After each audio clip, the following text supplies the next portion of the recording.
Hello guys, ఈ వీడియోలో మనమైతే హైదరాబాద్లోని పురాతన కట్టడమైన గోల్కొండ కోటను అయితే చూడబోతున్నాం. మనం గోల్కొండ గురించి తెలిసిన విషయాలు ఈ వీడియోలో అయితే చూద్దాం. ప్రతి ఒక్కరు వీడియోని చివరి వరకు చూడండి, లైక్ చేయండి, షేర్ చేయండి, మర్చిపోకుండా సబ్స్క్రైబ్ చేసుకోండి. ఇది గోల్కొండ యొక్క ఎంట్రన్స్. మనం ఇక్కడ టికెట్ తీసుకొని లోపలికి అయితే వెళ్ళాలి. ఒక పర్సన్కి 25 రూపీస్ టికెట్. మనం కెమెరా కూడా తీసుకొని వెళ్ళడం వల్ల దానికి కూడా 25 రూపీస్ అయితే ఛార్జ్ చేశారు. అలాగే ఇతర దేశాల నుండి వచ్చే టూరిస్టులకైతే 300 రూపీస్ టికెట్. ఎంట్రన్స్ నుండి లెఫ్ట్ సైడ్కి వెళ్తే మనకైతే క్లియర్ కట్గా ఇక్కడ గోల్కొండ మ్యాప్ అయితే ఇవ్వడం జరిగింది. ఈ మ్యాప్లో ఎక్కడెక్కడ ఏ ప్రదేశాలు ఉన్నాయి, అలాగే ఏమేమి ఉన్నాయని అన్నీ ఇక్కడైతే వివరంగా ఇచ్చారు. మనం ఈ మ్యాప్ ఆధారంగా అయితే వెళ్ళొచ్చు.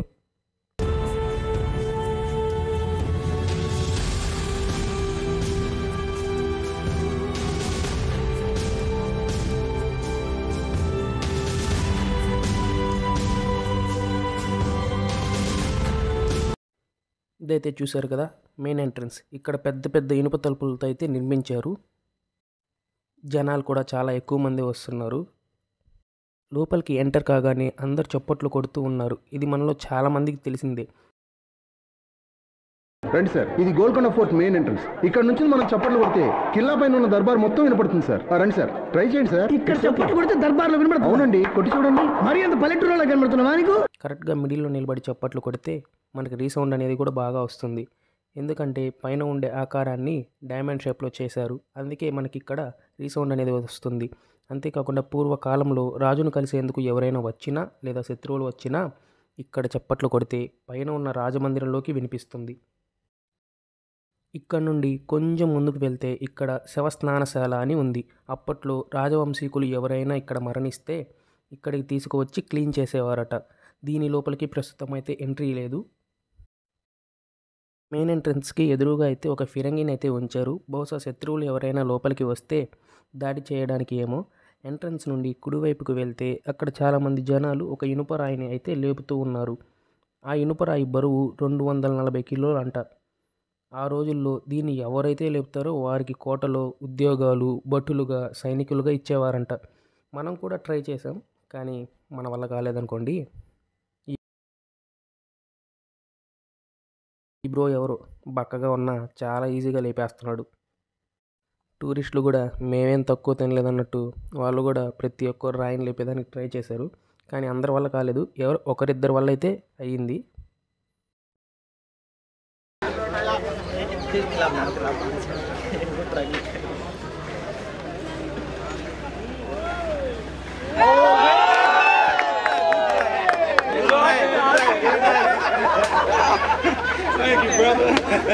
ఇప్పుడు మనం చూస్తున్నాం కదా, ఇవే ఆ రోజుల్లో భటులు ఉండేదానికి గదులు. ఇక్కడ నుండి కూడా ఎవరైనా శత్రువులు వస్తే దాడి చేసేవాళ్ళంట. అంతేకాకుండా రాజుగారి కోసం ఎవరైనా ఏమైనా తీసుకొని వచ్చినా వాటిని ఇక్కడ జాగ్రత్తగా భద్రపరిచేవారంట.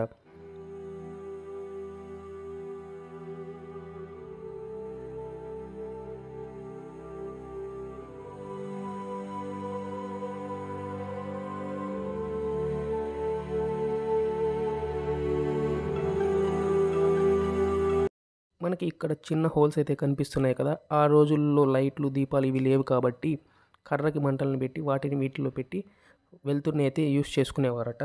ఇక్కడ నుండి చూస్తే మనకి ఒక పెద్ద బిల్డింగ్లా కనిపిస్తుంది కదా. ఇందులో అయితే 150 రూములు ఉన్నాయంట. దీనిని ఆ రోజుల్లో ఆయుధ కారాగారంగా యూస్ చేసేవారు.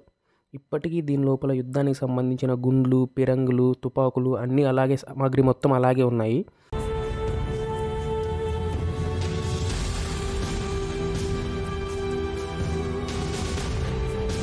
అలాగే ఇక్కడ చూస్తున్నాం కదా, ఇక్కడ అక్కన్న మాదన్నలు ఉండేవారట. వాళ్ళు ఇక్కడ సంబంధించిన లెక్కలు అన్నీ చూసి భద్రపరిచేవారట. అక్కన్న మాదన్నలు వారు సేకరించిన అలాగే వారు రాసుకున్న లెక్కల పుస్తకాలు అన్నిటినీ ఇక్కడ షెల్స్ టైప్ కనిపిస్తున్నాయి కదా, వీటిలో అయితే ఉంచుకునేవారట. ఈ ప్లేస్ని నగ్గినాబాగ్ అని అంటారు.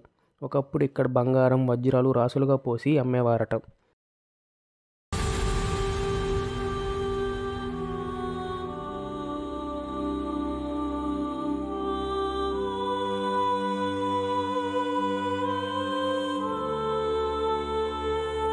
ఇక్కడ చూస్తున్నారుగా ఎంత పెద్ద బావి ఉందో. దీన్ని ఆ రోజుల్లో నీటిని స్టోర్ చేసుకునేదానికి అలాగే యూస్ చేసుకునేదానికి వాడుకునేవారంట.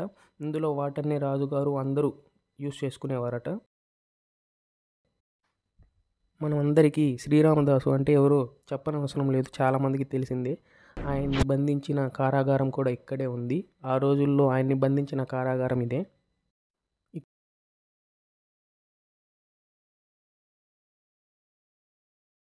ఇక్కడ మనకి 2 చిన్న మినార్లు అయితే కనిపిస్తున్నాయి కదా, ఇవే మొట్టమొదట నిర్మించిన మినార్లు. వీటిని ఆధారంగా చేసుకొని చార్మినార్ని నిర్మించడం అయితే జరిగింది. పైకి వెళ్ళేలోపు కొన్ని ముచ్చట్లు అయితే పెట్టుకున్నాం. మా వాళ్ళు అయితే అన్న అమ్మాయిలు ఉన్నారన్న కొంచెం మనం స్టైల్ మెయింటైన్ చేద్దాం అని అన్నారు. నేను అన్నాను, ఆ రోజుల్లోనే యుద్ధాలు జరిగినాయిరా, ఇప్పుడు మన మీద యుద్ధాలు అవసరమా, అవసరం లేదని చెప్పి గొంబుగా వెళ్ళిపోదామని చెప్పాను.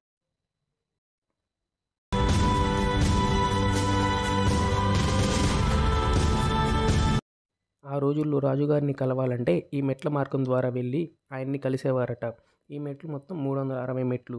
గోల్కొండ పేరు గొల్లకొండగా పిలిచేవారు పూర్వం. 1143వ సంవత్సరంలో ఒక గొర్రెల కాపరికి ఒక దేవత విగ్రహం కనిపించింది. ఆ విషయాన్ని అప్పటి కాకతీయ రాజులకి చెప్పగా ఆ రాజులు అప్పట్లో మట్టితో ఒక పెద్ద కోటను నిర్మించారు. తరువాత ఆ మట్టి కోటని కొంతమంది రాజులు పరిపాలించగా ఆ కోట అనేది నవాబుల చేతికి వెళ్ళింది. 1707వ సంవత్సరం నుండి 60 సంవత్సరాలు కుతుబ్ షా వంశస్థులు మట్టి కోటని నల్లరాతి కోటగా అయితే మార్చారు. ఈ కోటని 120 మీటర్ల ఎత్తైన ఒక నల్లరాతి మీద అయితే నిర్మించారు.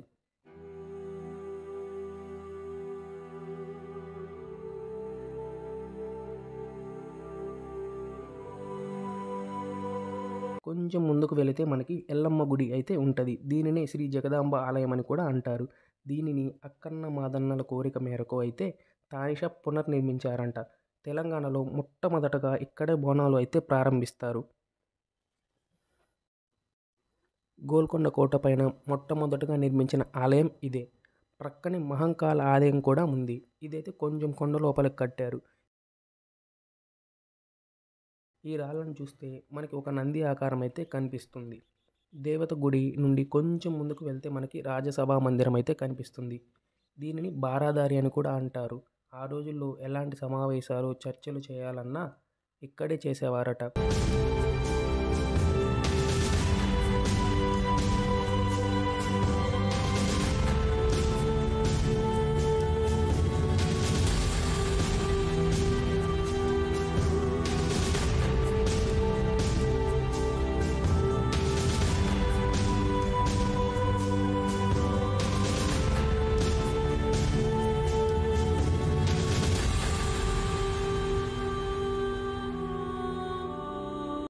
కోట చుట్టూ మొత్తం ప్రహరీ గోడ అయితే ఉంది.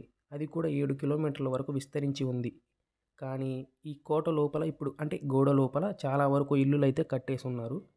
ప్రస్తుతం మనం పైనుంచి చూస్తే మనకి చుట్టూ ఉన్న హైదరాబాద్ మొత్తం కనిపిస్తుంది.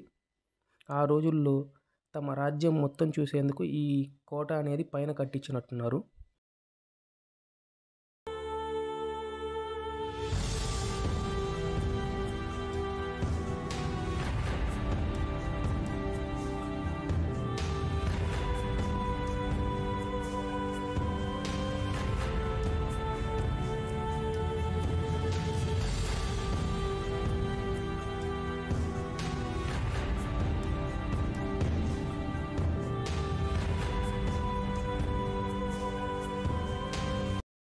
ఇక్కడ చూస్తున్నారు కదా, ఇక్కడ మనం ఒక గోడ దగ్గర మాట్లాడితే ఇంకొక గోడ దగ్గర స్పష్టంగా అనేది వినిపిస్తుంది. ఇక్కడ సౌండ్ సిస్టమ్ అనేది అలా అమర్చారు.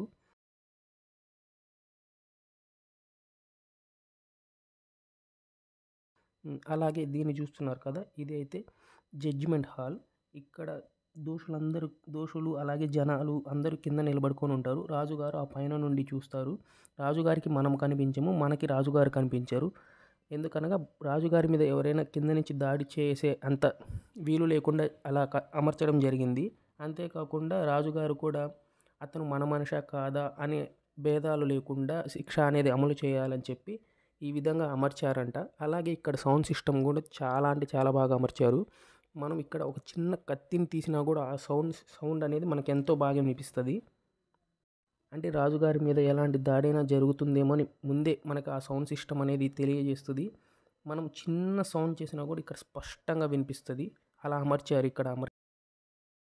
ఔరంగజేబు ఈ కోటను దక్కించుకునేందుకు తానిషాతో ఎంతగానో యుద్ధం చేశారు. చివరికి ఎలాగో కోట లోపలికి వచ్చి ఇలాంటి కోట ఇంకెవ్వరికీ ఉండకూడదని చెప్పి కోటని చాలా వరకు తనతో తెచ్చుకున్న ఫిరంగులతో వాటితో పేల్చేసి చాలా వరకు ధ్వంసం చేశారు. అందుకే లోపల చాలా వరకు అన్నీ కూలిపోయి ఉంటాయి. ఇక్కడ అలానే కొన్ని ఫిరంగులు అయితే ఉంచారు, బహుశా శత్రువుల మీద దాడి చేయడానికేమో.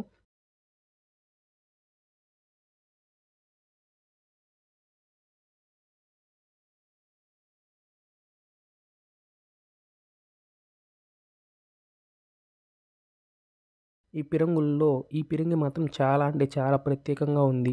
ఎందుకంటే దీన్ని పంచలోహాలతో చేశారంట. ఇక్కడ మొత్తం ఒక 100 పిరంగుల వరకు ఉన్నాయి. వాటిల్లో ఇది ఒక్కటి చాలా స్పెషల్ అంట. దీన్ని దొంగలు దొంగతనం చేసేదానికి కూడా కోసారు, కానీ ఎవరి వల్ల కాక దాన్ని అక్కడే అలాగే వదిలేసి వెళ్ళిపోయారు. అందుకే ఇది చాలా ప్రత్యేకమైన ఫిరంగి. ఇది అయితే నర్తకులు నాట్యం చేసే స్థలం అంట. రాజుగారు రాణిగారు ఇక్కడ కూర్చొని మిగతా ప్రజలంతా కింద కూర్చొని నర్తకుల నాట్యాన్ని అయితే వీక్షించేవాళ్ళంట ఆ రోజుల్లో.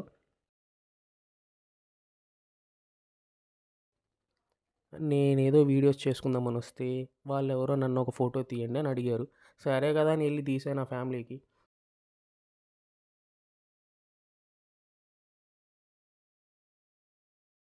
ఇంతలో ఇంకొక ఫ్యామిలీ వచ్చి మమ్మల్ని ఫోటో తీయండి అని అన్నారు. నాకు అర్థం కాలేదు, అసలు నేను ఏ పని మీద వచ్చినా ఇక్కడ ఏం చేస్తున్నా ఏందో. మొత్తానికి నన్ను ఒక ఫోటోగ్రాఫర్ని చేసేసారు. చేసే మూడు ఉత్సాహం సర్వనాశనం అయిపోతాయి.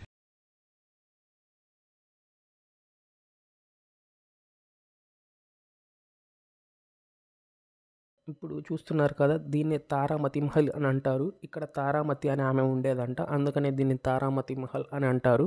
ఇక్కడ ఆ రోజుల్లో ఉండే ముస్లిం మహిళలు అందరూ వచ్చి తమ నమాజ్ అనేది చదువుకునేవారట. వారి కోసం కేటాయించిన స్థలం ఇది. వాటర్ బాటిల్ మాత్రం ఖచ్చితంగా మెయింటైన్ చేయండి, ఎందుకంటే మధ్య మధ్యలో త్రాగునీరు సదుపాయం ఉంది, కానీ ఎందుకైనా మన సేఫ్టీకి తీసుకోపోవడం మంచిది.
అసలే మన వాళ్ళకి ఫోటోలు పిచ్చి ఎక్కువ. ఈ బ్రో ఎవరో నేను అడ్డంగా ఉన్నానని మర్యాదగా పక్కకి మింగి బ్రో అని అన్నాడు. ఇంకేం చేస్తాం, పక్కకి వెళ్ళిపోయాం.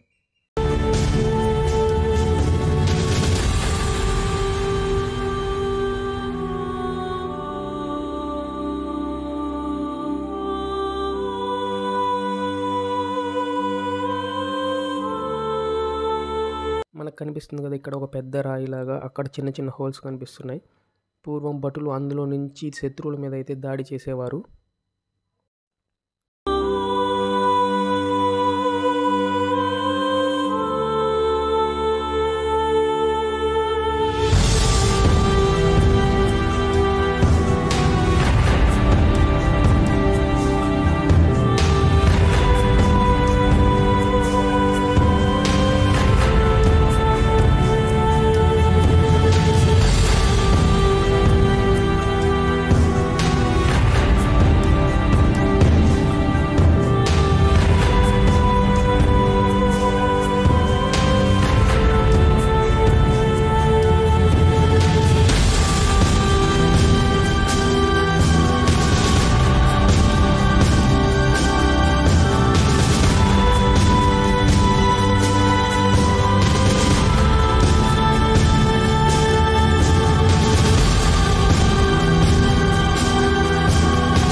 మొత్తానికి గోల్కొండ మొత్తం చుట్టి కిందకి వచ్చేసరికి నా చొక్కా అయితే ముద్ద అయిపోయింది ఫ్రెండ్స్.